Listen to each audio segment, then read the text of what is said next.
listening to Crossword Cultural Clues Lead to the Truth of the Word. My name is Michelle McAloon, your host. You can find all my podcasts on bookclues.com, my website, and you can find out more information about me there and also a contact. Would love to hear from you. Please rate and subscribe. It helps the algorithms. Thank you. God bless. Welcome to Crossword. We have an exceptional interview today with a reporter from the New York Times. His name is Adam Entous, and he has written an incredible article that came out on, what was the date? Oh, I don't know. Actually, I have to look at my... I think it was March 30th when it came out. Yeah, I think it went online on the Saturday night, on the night of the 29th. On the night of the 29th, and it is called The Secret History of the War in Ukraine. Adam Entous, and that's spelled Entous. And the reason why I'm telling you guys this who are listening is you need to go read this article. Go to the New York Times website and find Adam Entous. Adam Entous, he's a New York Times investigative reporter specializing in narrative deep dives on national security and intelligence matters. He was born in Montreal, grew up in Los Angeles, attended the University of California, Irvine, went to journalism school at the Columbia Graduate School of Journalism. He has worked for, I think, just about everybody. He's worked for Reuters, had worked for reporting on the Pentagon to the Wall Street Journal. He's worked on the Washington Post. He has been staff writer at New Yorker magazine, and he joined in 2022, which that's an auspicious year for this article. He joined the Washington Bureau of the Times as an investigative correspondent, and the following year was a part of a team that won a Pulitzer for international reporting for an investigation of Russia's invasion of Ukraine. And Adam, I have a feeling that you have another Pulitzer Prize coming towards you. Adam, welcome to the show. It's great to be here. Thank you. Adam, let's start from the very beginning. Let's start with the title, The Secret History of War in Ukraine. Why was this a secret? Well, I mean, obviously the administration, the Pentagon was very public about parts of the relationship that they had with Ukraine. They would put out a statement on the Pentagon website every few weeks, updating us on how many shells, how many munitions, the types of munitions, the types of vehicles we were giving to the Ukrainians. But there was another side of the relationship where they weren't as forthcoming. They weren't as transparent because of the sensitivity, because of concerns that if they were more transparent, it would basically feed into Russian talking points that we were fighting them in Ukraine, which obviously we aren't directly fighting them in Ukraine. And so there was an important big part of the relationship that they were not transparent about intentionally because of the sensitivity attached to it. You know, obviously there are interpersonal relationships that were formed as part of this partnership that to be able to explain the relationships between individuals, that was obviously not something that was public. And so the story was trying to basically explain what they didn't tell us at the podium at the White House or at the Pentagon about, and at the CIA about what the United States government in its different agencies were doing to try to help the Ukrainians be successful on the battlefield. Tell our audience exactly what that was with the Wiesbaden and Ukrainian cell.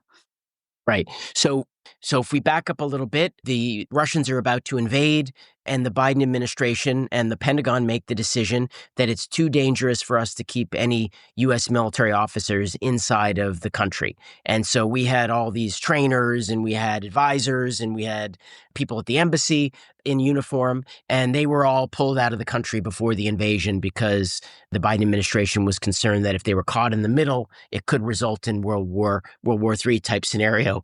And they didn't want that. So they pulled everybody out, all the military officers out. There was a small group of CIA officers that was allowed to stay in the Lviv area in the far west of the country and during that initial phase. And so basically the U.S. military had to create a way for them to help the Ukrainians without actually having boots on the ground inside of Ukraine. And this was unusual This was really not the way that we've been doing these things in the past. In Iraq, Afghanistan, Syria, we had boots on the ground. We had soldiers on the ground that were conducting operations against ISIS or the Taliban or Al Qaeda. But and then we had local partners that we were with, co-located. Yes, we would do our own operations, and then we would enable our partners to conduct operations. This would have to be different. Wiesbaden needed to come up with a way to basically provide the Ukrainians with information, intelligence, support so that they knew how to use the equipment that we were giving them effectively, but without actually being with them in the country and being able to basically help them face to face. And we were obviously not conducting our own operations inside of Ukraine. And so they needed a way to do this. Now, there was a model that C.D. Donahue, who at the time in March 2022 fleets up to become the head of the 18th Airborne Corps. Now, before that, he was Delta. He was the Delta commander, and he was in Syria working with the Syrian forces, a group that they brought together known as the SDF. And basically what CD and what Delta did at the time was provide intelligence and advice to the Syrians that they were partnered with to help them against ISIS. And obviously the scale of that was different. It was a war in Syria, particularly the goal of the SDF at that point was to try to prevent ISIS from crossing the Turkish border to, enter the fight. In this case, what Donahue had to do was basically support the Ukrainians from Wiesbaden without having the boots on the ground this time. And so they had to come up with a system. And at the heart of the system, what was a headquarters that they created in an auditorium in Wiesbaden. And they basically had the Americans, they had the 18th Airborne and all the various talent and capability that the 18th Airborne had. But what it needed was the Ukrainians to partner with them. It needed to have a Ukrainian partners who were going to take all this knowledge and intelligence and equipment and use it effectively on the battlefield. Otherwise, it was game over for the Ukrainians during this early phase. So where we're talking about, when we talk about Wiesbaden, we're talking about Germany. It's outside of Frankfurt, Germany. And the dates we're talking about, of course, when the initial invasion was in February 24th of 2022. So we're talking about the springtime 2022. Let me ask you a question here. Whose idea was this? Was this a creation of C.D. Donahue, General Donahue, or was it kind of a mutual coming together from the administration? Was it organic, or how did this idea come about? The decision to do this. The highest level, it was Lloyd Austin, the defense secretary. He's sort of the architect, right? And he and General Milley, at the time the chairman of the Joint Chiefs, they basically decided that the 18th Airborne would come over to Wiesbaden and oversee. Again, it was an evolving mission. It starts off as it was known as sort of the coordination cell, which was basically figuring out a way to transfer equipment, stingers, javelins, at the time, pretty basic equipment that was mostly in the defensive realm that was basically being handed off to the Ukrainians at an airport in Poland, which I can never pronounce. It starts off with that, and then Donahue, Cavoli is that at the time, General Cavoli is the head of U.S. Army Europe at that point, and Donahue is under him as the 18th Airborne commander, and above Cavoli is Todd Walters, is the head of EUCOM, European Command, and obviously Austin and Milley down to Todd Walters, down to Cavoli, down to Donahue. So, yes, Donahue was basically kind of the tip of the spear, if you will, having to, and obviously an exceptional officer who is very experienced at dealing with very uncertain environments, dealing with things that are very difficult to deal with, and having to come up with solutions on the fly like that. And he had this unique experience of working with the SDF in Syria. And not only that, he partnered with the Afghan special forces when he was in Afghanistan. And so he had an ability to work with partners, experience in working with partners. One of the people I talked to said that he has the ability to befriend inanimate objects. This requires winning over people. And according to one of the military officers I spoke to, he has a unique ability to make that connection with people. Let's be honest here. The U.S. military and the Ukrainian military, even though they had been working together, particularly since 2015, 2014, 2015, when it came to military training and having a relationship, these were not close partners, really, in the scheme of things. It wasn't like the U.S. and British military, or they didn't know each other very well, even though they had been working together since 2014, more closely, particularly since 2015, with a training mission that Cavoli and Agudo both oversaw when they were head of U.S. Training Command after 2014, when Russia seized Crimea. But these were not close partners, really. The CIA, I would argue, had a much more close relationship with its Ukrainian counterparts. That relationship, I think, was more developed. So in many ways, General Donahue was starting kind of from scratch with a little bit of a deficit of trust, frankly. General Milley's relationship with his counterpart in Ukraine, General Zaluzhny, was not very good. They barely knew each other, really, before the invasion. And after the invasion, General Zaluzhny felt like General Milley could be patronizing at times. They would have these calls, and Milley would say things like, build trenches and dig trenches, and telling Zaluzhny what to do. And Zaluzhny kind of resented that Milley was looking at a satellite image and based on that telling him what to do. And he was on the ground and the Americans had left. So there was this deficit of trust. Now, in Milley's defense, he had far more intelligence than Zaluzhny had at his fingertips. Even though he was in Kyiv or elsewhere in Ukraine, Milley and his office in the Pentagon or at his house had on his computer screen stuff that would blow Zaluzhny's mind, unquestionably, if he had access to it. But he didn't have access to it, so he had to trust that Milley was seeing things on his screen that were valuable that Zaluzhny didn't have. And there was this deficit of trust. And so General Donahue and General Cavoli are trying to build that trust in this early phase. What changes it? What starts to change? They had the initial relationship with General Sersky, who was the ground forces commander at the time, and Cavoli knew him from when he was U.S. Army Europe commander, and they had a relationship of, I would say, of trust between the two of them. And General Cavoli introduces General Sersky to General Donahue when he's still the 82nd Airborne commander in that airport that I cannot pronounce in Poland. And so what happens is then after Donahue fleets up, Donahue and Sersky are having regular communications. Donahue's assisting him, telling him, oh, the Russians are over here, the Russians are over there. If I were you, I would do this or do that. Sersky realizes he's getting information that he wouldn't be able to get from his own people, and he appreciates this. And that's like the first relationship, but it's just part of the Ukrainian military. They needed to have a relationship with General Zaluzhny, who had this rocky relationship with General Milley. And so what happens is there's a meeting in Ramstein in April 2022. General Milley's there. General Zaluzhny sent one of his deputies, and the defense minister of Ukraine is there. And Milley says, Cavoli and Donahue are both in the room. It's in a skiff in Ramstein. And General Milley says, listen, these are my guys, referring to Cavoli and Donahue. You need to work with them. They can help you. You need to send people, Ukrainians, to Wiesbaden to join this headquarters so it's a unified thing. Otherwise, it's not going to work. And Reznikov, who was the defense minister of Ukraine at the time, agrees to go back and talk to Zaluzhny about this. He goes back, tells him, we need to send a delegation to Wiesbaden. And Zaluzhny agrees. And Zaluzhny had this officer who he'd known. In fact, Zabrodsky, General Zabrodsky, had been Zaluzhny's boss previously, before Zabrodsky became a parliamentarian, joined the Ukrainian parliament.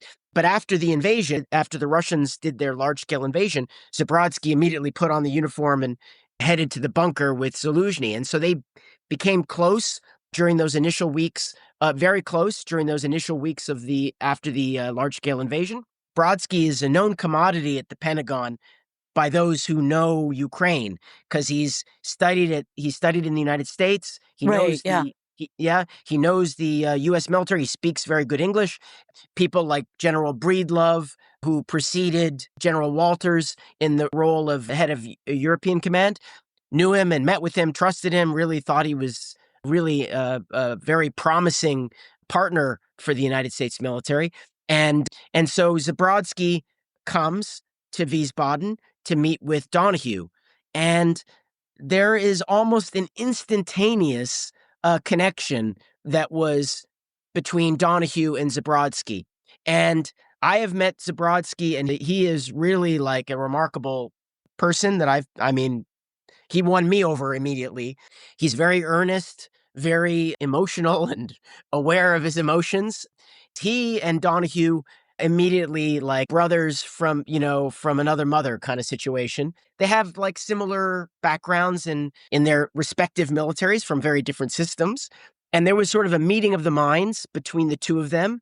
And in one of their first meeting, Donahue says to Zabrodsky, "If you ever lie to me, we're done." And Zabrodsky says, "I totally agree." And they basically agreed that they trusted each other from the moment they met. And then Zabrodsky sends an email or sends a message to Zaluzhny saying, "We found our partner."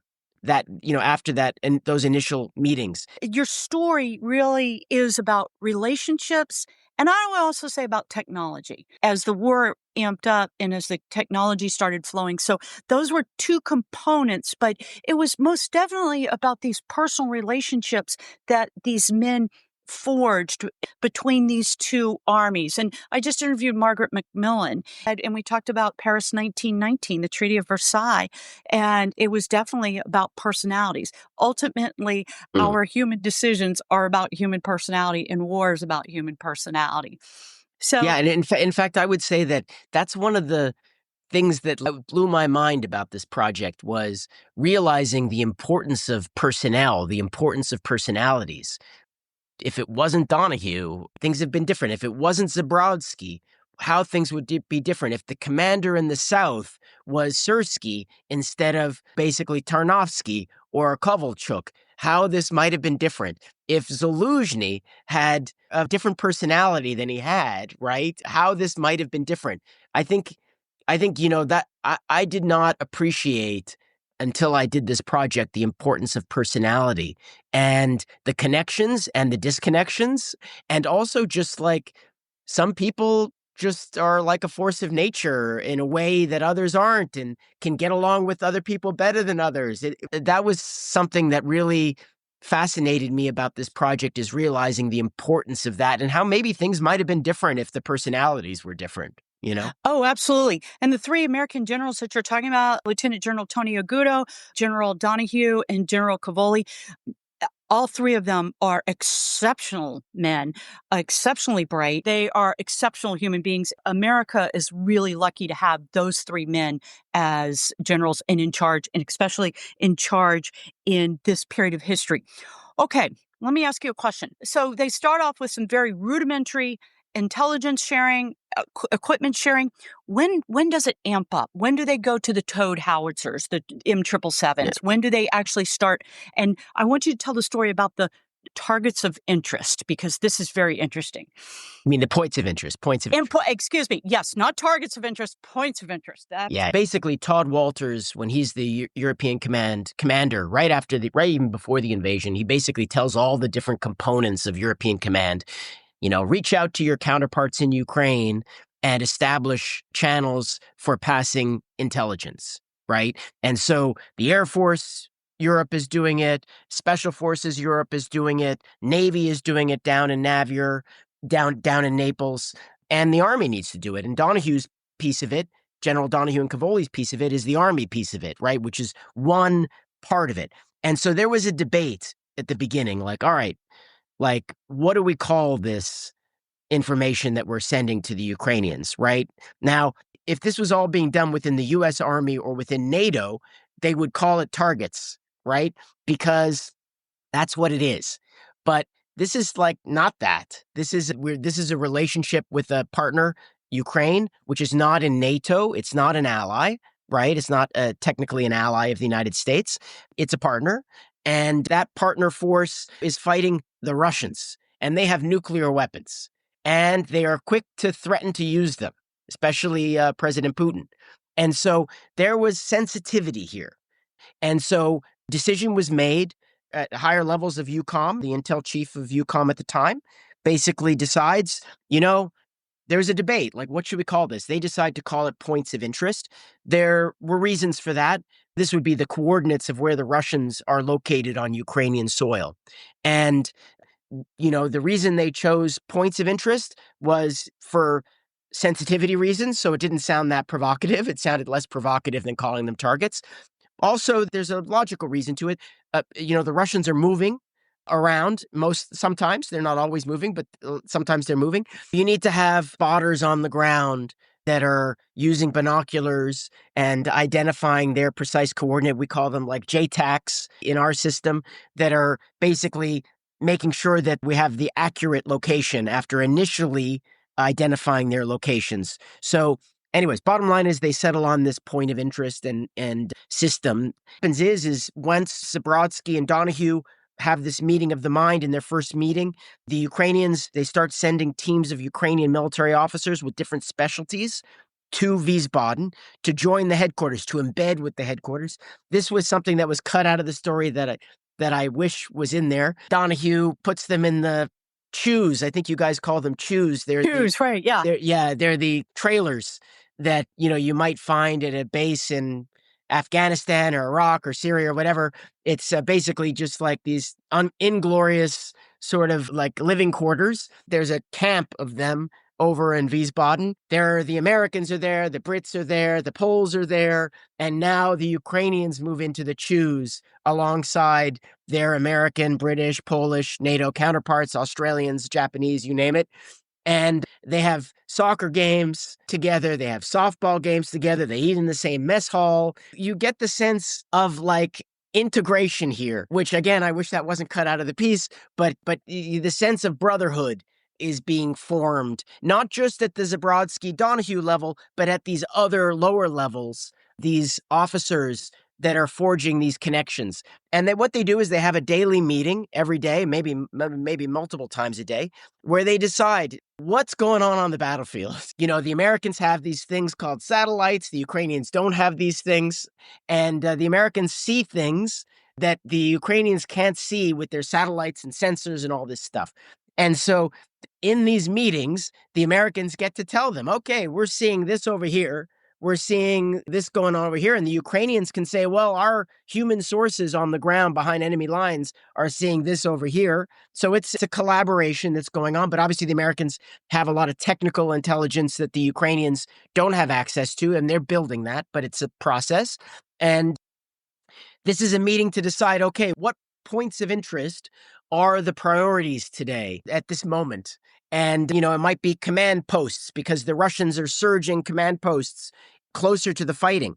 And it might be counter battery radar systems that are used to take out howitzers that can be used to take out the Ukrainian howitzers. Basically, they have these meetings. They decide, they agree, a meeting of the minds. This is our priority. These are our priorities. And then those requests, those priorities are passed to intelligence officers who are attached to what's called Task Force Dragon at the time, later becomes the SAG-U. And they basically look, the Americans already have a lot of this stuff already at their fingertips. Sometimes they don't. They have to search for it. And they find these points of interest, and then they basically send them to the Ukrainians, and the Ukrainians download that onto their, common operating picture, which is their battlefield operation system, if you will, to help decide how they're going to use their limited forces, limited bullets, how they're going to use them based on these priorities that they had been agreed on. Adam, what was the initial success? When did they say, oh gosh, this is going to be successful, or we're having success here? I think that Donahue believed that it was going to be successful, and there was a lot of skepticism at the Pentagon. There's a lot of skepticism in other quarters of the U.S. military. And so it starts with the introduction of howitzers, M777s. The Ukrainians had a Soviet system that we did not have a lot of, or our NATO partners did not have a lot of in their warehouses, right? Because it's a Soviet system. We have a NATO system that we use, the M777. And so we realized we're not going to be able to supply them with shells to keep them going. They're going to have to transition to the NATO system, which is the M777 155 millimeter shell. And so we had a lot of those and our allies had a lot of those. We had to transition them to this other system. And so that transition occurs. That's in the April-May timeframe, 2022. They get their M777s.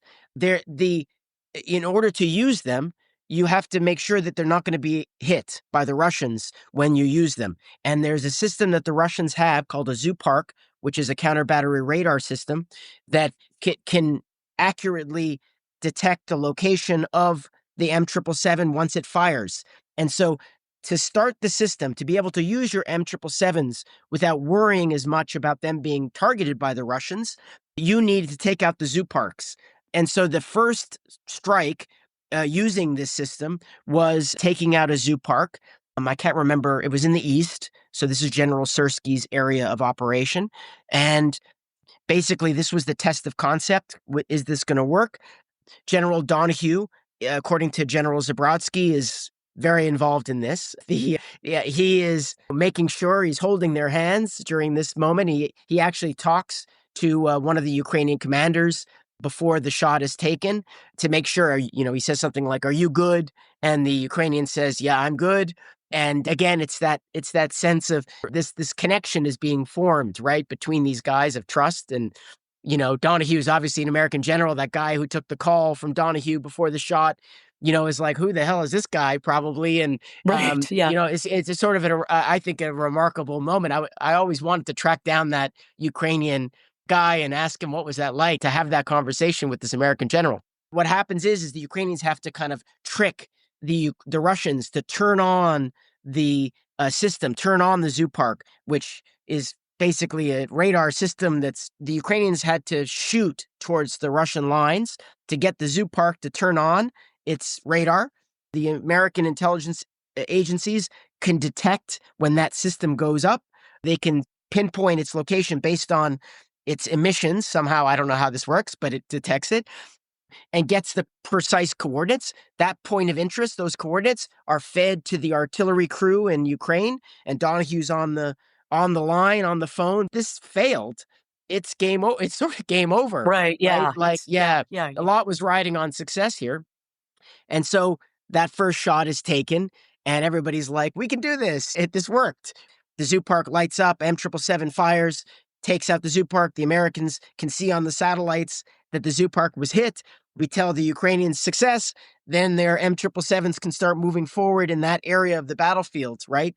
But what that showed was that it could be successful against a single target, single point of interest. Okay. Now the issue was, okay, now let's go to the next level here, which is multiple points of interest in a moving, kinetic fight. Around the same time, a few weeks later, or maybe a couple days later, I can't remember exactly the dates, Russians made it a priority to encircle a town in the east. They had to cross this river in order to do so, which required them to use pontoon bridge crossing. Very complex, the Russians are supposed to be really good at this and at crossing rivers like this. But it's a choke point when the Russians have to slow down. It's a vulnerability at this moment. And the Americans could see what was happening. They saw the pontoon bridges being brought to this point. They could tell the Ukrainians, okay, this is about to happen here. This is an opportunity to test the system now on a broader scale. And so in that case, Task Force Dragon is feeding, I don't know how many points of interest, but several points of interest to the Ukrainians for their M777 crews to open fire at this Russian force as it's preparing, as it's come to a crawl, preparing for this crossing when they're very vulnerable. And the Ukrainians are very successful in the strike, and that was like an early test of whether or not the system could be brought to scale. Again, M777s, we're still using a system that really is a very limited in terms of range. It's precise, but not as precise as other systems that we are about to provide them. Right. And then let's talk about it. It's about a 15-kilometer range, 15 to 19-kilometer range. I think with a standard 155 shell, but I think there is a a package that could be boost its range. But that's sort of like the initial system, right? And this was a version of an artillery system that the Ukrainians already had. So this was not like a giant leap for the Ukrainians to go from their version of a howitzer to our version of the howitzer. The next thing was the leap, which is the HIMARS, right? The HIMARS, right? Yeah, that When they was suddenly, which is a 50-mile, 84-kilometer range, and is now satellite guided, which requires a level of American involvement. Now we're entering like a whole new ballpark of involvement when it comes to the HIMARS, because it's a satellite guided system. And, we have satellites, and guess who doesn't? The Ukrainians, right? So we right. have to be much more involved. Adam, when did the drones come? Yeah, I was surprised from your article because I did not know this. I know the U.S. started supplying drones at some point. I don't know when we started providing them. I can't remember exactly. We started providing them with aerial drones in 2022. I can't remember exactly the time frame. I believe it was probably in late spring, early summer. These were reconnaissance drones. These were not one-way attack drones like the ones that eventually the Ukrainians build themselves with our help. And then there are maritime drones, sea-based drones, which basically the Pentagon provides an early prototype to the Ukrainians that was not successful. But then program was developed with CIA and U.S. military support and the British to try to help the Ukrainians develop their own maritime drone and aerial drone capability, which is beginning in the summer of 2022 and sort of gets bigger and bigger as the years go by in the conflict. But in 2022, it's sort of a nascent capability for the Ukrainians, but one that is becoming increasingly capable by this summer of 2022 and into the fall of 2022. And they're starting to field maritime drones that are capable of doing some serious damage to Russian warships in the Black Sea. And in October of 2022, the Ukrainians carry out a quite sophisticated, with the help of the CIA, operation targeting Sevastopol, the Russian Black Sea, the headquarters of the Black Sea Fleet in Crimea, with CIA help. And, so this is a part of the partnership is sort of evolving and growing in that 22 period and really doesn't become kind of the full what it becomes later in 2023 and 2024, which is a very capability, particularly on the maritime drone side, that proves like devastating to the Russian Black Sea Fleet during that period of 2023 and 2024, to the point where I don't know what the exact number is, but I've heard anywhere from 60 to 65% of the Black Sea Fleet was sunk or damaged using these kinds of drones, to the point where the Russian Black Sea Fleet ended up leaving entirely Sevastopol and leaving the Western Black Sea in order to basically escape being targeted by these systems, which were being guided to their targets by a combination of the U.S. Navy, the British, and the CIA, which was working with them. And the one thing, the British were actually on the ground too, right? Where the U.S. was not on the ground. And that I know that made a difference. So they're having success, but I remember following the maps in Le Figaro and in a couple of the other European newspapers, as one of the senior officials said, the red keeps getting bigger. And red meaning the Russian forces. And the red on the map keeps expanding. So at some point, they decide to do something called, that is very, very militarily difficult, a counteroffensive. And a counteroffensive under the best of circumstances, and you can go back to World War I, World War II, all of it, it is very difficult to do. And this is where they kind of hit a rocky road. Talk to us a little bit about that. They emerged in 2022 from conducting their first counteroffensive with a degree of success. And there's a tremendous amount of confidence on the Ukrainian side at the end of 2022. And that, I think, is important for people to understand heading into 2023. So there's almost this, in retrospect, irrational exuberance about what the Ukrainians can do. And I'm saying in retrospect because, of course, there was really no way to know at the time. It looked like the Russians were complete incompetents. Maybe they were complete incompetents, but they're also incredibly smart people and resourceful and have the advantage of size that the Ukrainians don't have. And so the Ukrainians come out of 2022 with this great deal of confidence. And, they want to hit a home run in 2023. They want to pretty much win the war in 2023. And within the coalition, there was sort of the belief that they could. And maybe they wouldn't win the war outright, but it would still be decisive victory for the Ukrainians in 2023. President Putin would sue for peace. They set a very ambitious target for 2023 based on that ambition, which was a successful operation south towards Melitopol. The idea being that they would be able to cut the land bridge between the Russian mainland and Crimea to isolate Crimea. And there's a bridge, the Kerch Strait Bridge, but that's a limited ability to bring resources into Crimea. So if they can cut that land bridge, it would be a huge strategic defeat for the Russians. That was the idea that Zaluzhny, the commander-in-chief of the Ukrainian Armed Forces, really wanted to do in 2023. He sent Zabrodsky to Wiesbaden to present this, and this was embraced. Donahue is now gone. We have a new general in charge in Wiesbaden, General Agudo, and he's different than Donahue. He's got different background. Donahue's like, he's done many things, Donahue has, but he's, maybe best known for his work in special operations. Agudo is sort of a large army general, one whose specialty arguably was training. And he had worked with the Ukrainians in that capacity in the past, which is a big part of the reason why General Kavoli, who at this point fleets up to become the head of European Command, succeeding Walters, tasks him or chooses him for this role because of his experience training. They have to get the Ukrainians ready, build these brigades and equip these brigades, train them for this counteroffensive south towards Melitopol. And they have war games which take place in January 2023, and they decide on the way that counteroffensive should unfold.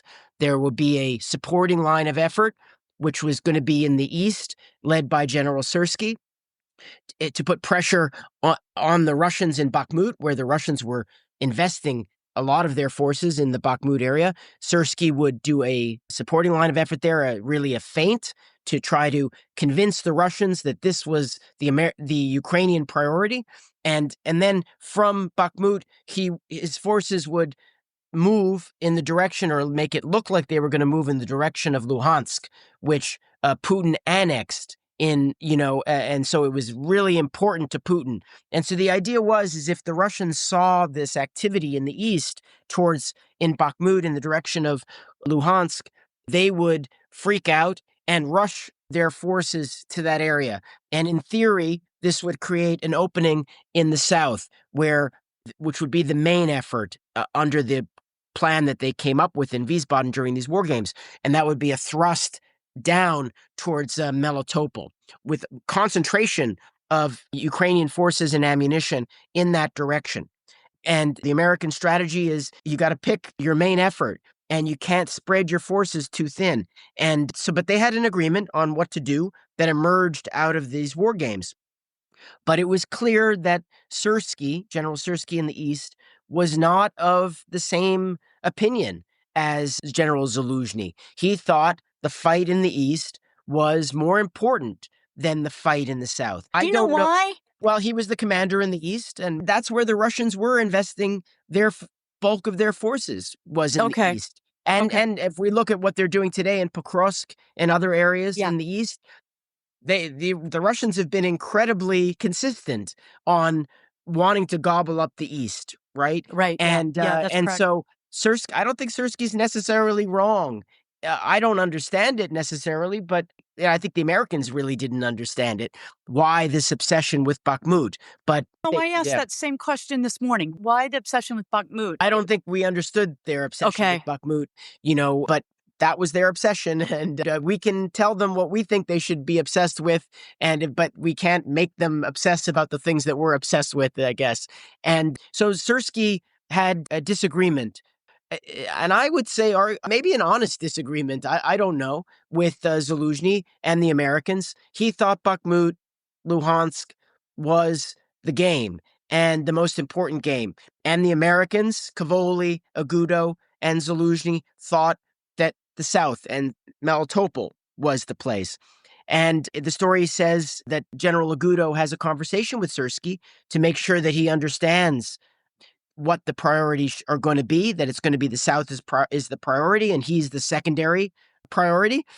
And, Syrskyi says something like, I don't agree, but I have my orders, which the Americans believed, maybe this was again a mistake, was a commitment by Syrskyi to go along with the plan. Our system is very hierarchical, where Austin, Milley, down to Kavoli, Agudo, Darrell Williams, in that case, was the U.S. Army Europe commander.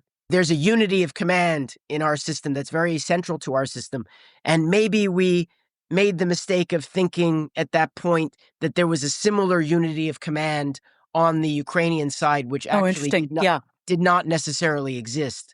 Yeah. And you had a divided Ukrainian army between an army that was loyal to Zaluzhny and an army that was loyal to Syrskyi. But our system is, we have a unity of command. Our counterpart is Zaluzhny as the commander-in-chief of Ukrainian armed forces. It's not General Syrskyi, the ground forces commander, right? And so maybe that was a mistake, and that we didn't understand, how divided their own system was at that moment. And so we thought if Zaluzhny tells Syrskyi what to do, that Syrskyi's going to do it, right? And Syrskyi's message to Agudo was, I disagree, but I have my orders. Maybe gave us some comfort, false comfort, to think that he was going to follow Zaluzhny's orders. So, but what happens is, the issue is okay, Agudo's job was training all these brigades that were supposed to come out to Europe. And at the heart of this training plan was the idea that there would be 4 battle-hardened brigades, 4 experienced brigades from the east under Syrskyi's command were supposed to leave Ukraine and come to Europe to basically be trained by us, and then they would be used as part of the force against the main effort in Melitopol. But Syrskyi didn't want to give up those 4 battle-hardened brigades. He felt like he needed them to hold his positions and potentially succeed in Bakhmut. And he goes to Zelensky, the president, and makes the case that, I need these guys. I can't afford to give them for the Melitopol fight, which was Zaluzhny's baby, not his. And Zelensky agrees with Syrskyi and basically says, okay, I understand. I'm going to prioritize Bakhmut. And then Syrskyi tells Agudo, take all new guys for the Melitopol fight. And they basically send largely untested, inexperienced soldiers out of Ukraine for Agudo and the Americans to train, and the British to train. Right. And this is sort of like this is when one of the wheels is coming off the bus. The first wheel is coming off the bus here, right? At this point. Now, if you ask me, this was the moment when that first wheel comes off the bus where maybe this was a mistake that we made. Again, this is in retrospect, that we maybe should have said, oh, well, wait a minute here.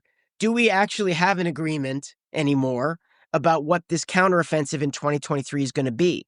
Maybe we should have hit the brakes or the pause button and said, okay, Zelensky, President Biden, Jake Sullivan, the National Security Advisor, right, Kavoli, you guys got to talk to your Ukrainian counterparts and make sure, is Melitopol still the main effort, right? Because this is a warning sign that the Ukrainians are split on this, right? And we decide, because the Ukrainians, I don't know why we exactly do this, but we think, okay, all right, we can make this work. It's not ideal, but we're going to make it work.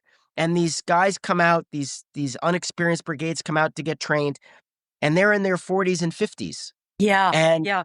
Yep. And we're like, again, we're like, this is not ideal, right? Our fundamental assumptions about the force that was going to be fighting in Melitopol is now being upended, right?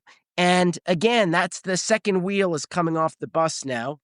And again, it's a moment when maybe we should have said, in my opinion, this is again just my personal opinion, this is a moment where we could have maybe said, okay, not good. Not only did we not get the experienced brigades that we wanted, now we're getting all these older guys that don't have experience. Now, they love their country. They're, I'm sure, really dedicated guys, but there's a difference between, I know as an older, as a 50-year-old, that there's a difference between my ability to do things and an 18-year-old's ability to do Oh, things. absolutely, especially for war type stuff. I mean, you know what? Young is good. I Yeah. mean, And so this was another warning sign, right? And again, the calculations were made that, we can make this work. And then it became, okay, May 1 was supposed to be the agreed start date of this counteroffensive. But, you know, Zaluzhny wanted to have all the equipment, all the ammunition in his hands inside of Ukraine before they started. And there were some delays in deliveries. General Kavoli and General Agudo would tell Zaluzhny, would tell General Zabrodsky, listen, you have enough to start the counteroffensive. This other stuff is on its way. So you can trust us that the stuff is going to come. You're going to be okay. You're going to have it. But Zaluzhny wasn't willing to do that. So he delayed the start. And this was another assumption that was suddenly thrown off because of that decision. And that made it harder because now the Russians had more time to build up their fortifications on the way to Melitopol.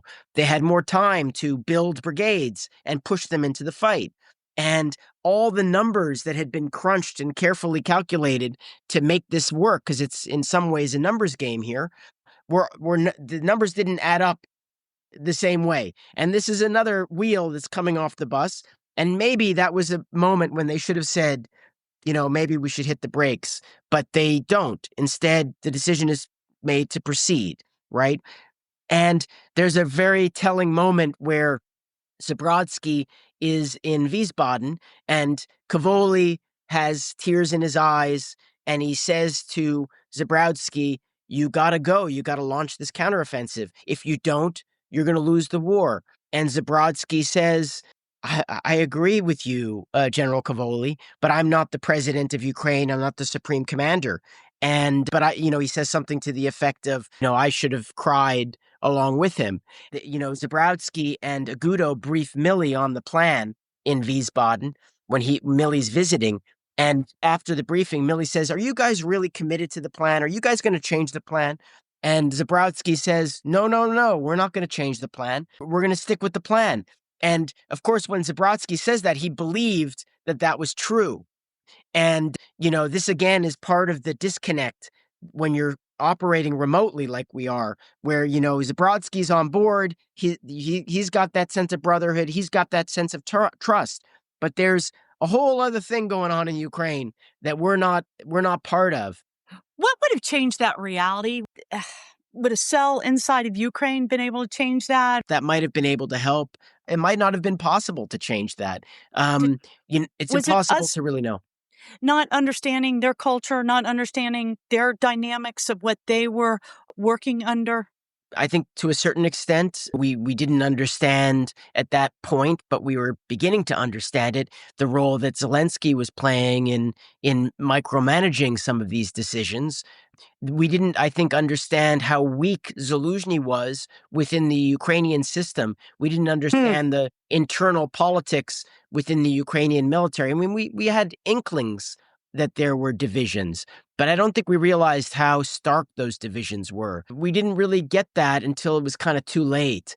And then the story describes a meeting between the top commanders and Zelensky, the Stavka meeting in Kyiv, in which Zaluzhny presents the plan for the counteroffensive, with Melitopol getting the bulk of the forces and the bulk of the munitions. And then Syrsky presents his own plan, which basically is a major offensive, not a supporting line of effort, not a feint, but a major a major offensive in the direction of Bakhmut and Luhansk. And then Zelensky approves that, even though that was not what was agreed in Wiesbaden. And so he divides the ammo 50-50 between East and South. And he divides the forces, 7 brigades in the South, 5 brigades, new brigades that we helped build in the East. And so then there's a border meeting where Zaluzhny presents the plan to Kavoli and Agudo. When Zaluzhny explains what's going to happen, they've got now a major front in the east, in addition to a secondary front in the direction of Mariupol. And the idea is Kavoli's response was, that's not the plan. The Americans didn't resource the thing that they decided to do. And there was the disconnect between the resources and what the Ukrainians decided. And now that was another moment where this is like the final wheel is coming off the bus, if you will. But it's now summer. It's June. It's late May, June of June 2023, right? Yeah. And so, time is out. There's no more time left. Right. And they need to make the decision, like, are we going to do this or not? And the Ukrainians were going to do it. They were going to do their plan. And so our choice was, do we walk away and tell them no, or do we support them? And the decision was made. Ultimately, this is their war. They have to decide what territory is more important to them. We can't dictate that to them. And Zelensky decided that this is how he wanted to do it. And so we went along with it, even though it was not the plan that was agreed to in Wiesbaden. And we knew that it would be harder because we weren't concentrating our forces the way it was intended. And ultimately, the counteroffensive fails. You lose men and resources. And what's the relationship after that? Is it still the brotherhood at that point? No, I think, certainly between Zabrodsky and Agudo and Zabrodsky and Kavoli, there is that brotherhood. That brotherhood continues between them. But at other levels inside of Ukraine, it's definitely greatly diminished. The sense of trust on both sides is shattered by this. The Ukrainians feel like if the Americans had only given us some additional stuff earlier, like long-range missiles like ATACMS, they would have been successful. And, they have a point that might have been helpful to them, certainly. It may have even been decisive in some key battles. And that was a decision that Mr. Austin, the defense secretary, based on the combatant commanders in other regions in Asia and in the Middle East, had munitions that they were required to have in order to carry out their own potential war plans in their regions. And they knew that if we took those munitions and gave them to Ukraine, they would not be able to they were worried they would not be able to fight those potential wars. Right. And so these are all really hard decisions, right? And so Austin made the hard decision to say no to providing those long-range capabilities because he knew that if they gave those weapons to the Ukrainians, we would maybe potentially be exposed and vulnerable if a war were to break out somewhere that we had to fight. At the same time, we felt bitter because the Americans felt like the Ukrainians weren't listening to our good advice. Right. We're wasting what we gave them and not listening to us and not being transparent with us about their change of plans until it was too late. And instead of it being a relationship of trust, they come into the fall of 2023 with increasingly distrust. And at the same time, in the American political system, you had the return of presidential candidate Donald Trump, who, was very critical of the war in Ukraine.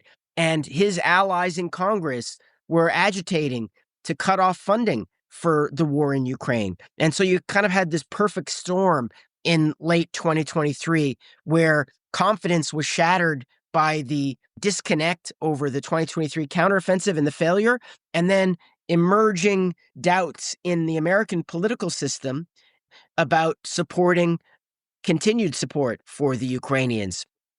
Where is this today, and what do the Ukrainians and the Americans feel, the officers and the men that you've talked to feel about this relationship and about how they fought this war up to this point? What happens after that is Congress holds up the money for Ukraine. And coming after the debacle of 2023, that's sort of another giant blow to the brotherhood. The Ukrainians no longer necessarily feel like they can count on us, and they feel like they have to basically be more self-sufficient, more independent from us. And that independence results in them doing things that we did not intend on them doing, such as an operation on Russian soil in Kursk, which they Mhm. do in August of 2024, Yeah. right after Agudo leaves. This is the end of the Biden administration now. They love the Ukrainians. They wanted to strangle them half the time, but they loved Yeah, them. that's true. And there was that sense of really deep commitment on the American side. Yes, they weren't willing to do everything the Ukrainians wanted. Yes, they had incredible disagreements, but there was that underlying sense of commitment to the cause, to who was right and who was wrong, who was the victim here, who deserved support. It was Ukraine in the view of the Biden administration. Even though they wanted to strangle them, they wanted them to succeed. But incoming now was a new group of leaders in America. This is President Trump and his team. At least a lot of them did not share that sense of connection, that sense of commitment, that underlying bond. And no matter how frayed that bond got towards the end of the Biden administration, after Kursk and after the 2023 counteroffensive, there was still that underlying bond. But incoming was this new group that just didn't feel that. And in fact, they rejected it. They thought that Biden made a mistake by, investing so heavily in the Ukrainians. President Trump and his team had a priority that they put on improving the relationship with Russia. That meant that their level of support for Ukraine was not nearly as great. And so anyways, bottom line is for the Ukrainians, don't know how much. I think now they really are understanding it better. Maybe they thought that Trump in his first term continued and in some ways expanded support for Ukraine by providing them with their first javelins, and he increased the intelligence Right. relationship during this time. How much he was involved in those decisions, I don't know in this previous term. But now in this term, as president, President Trump seems to be committed to, again, improving the relationship with Putin and trying to find a way to end this war on terms that may not be as favorable to the Ukrainians as they were hoping they might be if Kamala Harris had won or if Biden had a second term. And so, yeah, we're in a place now where the partnership is sort of on this very unstable ground. You have the return of General Donahue, who the Ukrainians do have a lot of trust in, to Wiesbaden as the head of U.S. Army Europe. And I'm sure the many Ukrainians, including General Syrskyi, were very happy to see him return. But Yeah. but the decisions of the White House ultimately and the president are going to decide what General Donahue and General Cavoli are able to do to support the Ukrainians. We're still waiting, really, to get an understanding of what Trump is going to do. We had some taste of it when he froze some aspects of the Right. intelligence support, but if the ceasefire that he's pushing for doesn't happen, if Putin doesn't agree to it, and this conflict continues and there's no ceasefire, Trump is going to have to make a decision pretty soon when the Ukrainians begin to run out of their munitions. Are we going to continue to support them or not? I don't know What what he's going to decide to do. Yeah. What do the Ukrainians think of your article? It's an excellent article. It really is such a good article. It's an article that I think will become a classical piece of war literature. It's a brilliant article. What do the Ukrainians think of it?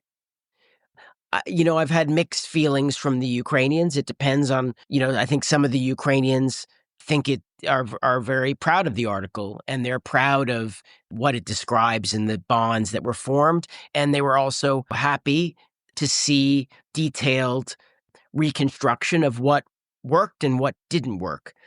That potentially the Ukrainians can learn from that for the future. right? But on the other side, on the flip side, I think some of the Ukrainians were upset by the article because there's a narrative that the Ukrainians have embraced, including Zelensky's office, that the reason the counteroffensive failed was because of the coalition's hesitation. And they're not completely wrong that there was hesitation, that there was support that was withheld because the Biden administration thought that it might be too escalatory, too risky, or because of concerns about American readiness for future conflicts, its own conflicts.